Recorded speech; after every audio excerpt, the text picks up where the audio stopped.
Let me show you how I used EduInsight recently with a teacher I was working with in a one-off session. Now, EduInsight is part of the Smart Teacher AI Toolkit, and the teacher at the time did not have access. She now has a subscription. So I was running through over the Zoom, entering all the details that she was sharing. Now, what I'm sharing here with you now, what you can see on the screen, is not her details. It was just something that I created for demonstration purposes because of confidentiality, but it is the same details, the same things that she was seeing with this student. So she came to the call feeling completely stuck with one particular student, and it was a few weeks into the term. As we know, we've started to build connections and relationships, and patterns are starting to emerge. So this pattern was really disrupting her classroom. From her perspective, this student was being quite oppositional and defiant. So Mondays and Tuesdays for her were particularly hard, and it was getting to the point where she felt like she couldn't run her class properly because of the child. And that's often where teachers that I work with, myself as a teacher, end up when we're overwhelmed. It starts to feel like the child, their behaviour, that they're doing this to us, like they're deliberately doing something to make our job harder. But as we unpacked it together, we went through a few things first. The picture started to change. So this student spends weekends with her dad and then returns to her mum's home during the week. So Mondays and Tuesdays were the transition days when she was moving back into the structure and expectations of school and at her mum's house. By Wednesday, things would settle down again, and Friday afternoons were a bit more heightened, but like they often are with young students. So instead of looking at the behaviour, we started to look at the psychological needs underneath. And the pattern that stood out was when the teacher gave instructions, there was transitions or routines or expectations, this particular student would deliberately refuse, almost like she was going out of her way to show that she wasn't going to do it. That immediately flagged something for me, and this child's need for autonomy and choice was likely not being met.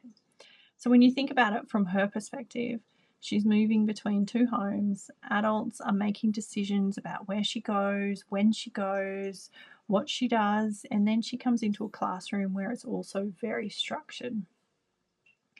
So the behaviour that we're seeing was likely her way of regaining some control, not because she wanted to be difficult, but because she needed to feel some autonomy again. So when we opened up EduInsight together during the Zoom call, I, on my side of the screen, entered the scenario and we started working through it. So EduInsight doesn't diagnose, that's really important to understand, but it draws on all the things I've programmed it with. So trauma-informed practice, compassion inquiry, and professional frameworks to help teachers think more deeply about what might be going on underneath the behaviour. And once again, that's usually because when we're in it, we're seeing it from a perspective of us being affected. So it is hard when we're overwhelmed to see it from this perspective, and also to have the time to go through all the research and understand all of the different aspects of the whole child. So EduInsight prompts you with questions, perspectives, and possible strategies that you, just as a teacher, you might not have considered. So between EduInsight and our professional judgment, we were able to build a small plan.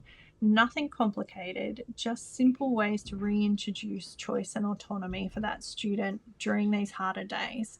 So it was simply, instead of you need to put your bag away, do you want to put your bag away or grab your hat? Do you want to get your drink bottle or your lunchbox? Would you like to sit on this side of me or on that side of me? So offering as many opportunities for choice, because those psychological needs start to be met, behaviour often shifts. And I think it's something we often forget in education. I know when I started teaching, it was something I did not even consider. That we often think meeting psychological needs isn't part of our job description, which I guess it isn't. But if a child is going to be able to learn, listen, and regulate in our classrooms, those needs have to be considered. Not because we're responsible for everything in their lives. No, I'm not saying we are. We definitely aren't. But because when they're in our classroom, understanding those needs actually makes our job easier. It makes learning easier for the child, and it supports the whole child, the development of the whole child, which also impacts, as you know, the whole class. So at the end of the day, when we take those little opportunities to meet the children where they're at when they come into our classrooms, it makes our job so much easier. And I also have to say, when I can meet a child who's struggling like this, when I was once seeing it as a pain, to seeing the difference, it makes the job so much more rewarding and brings that fulfillment back into the job for me.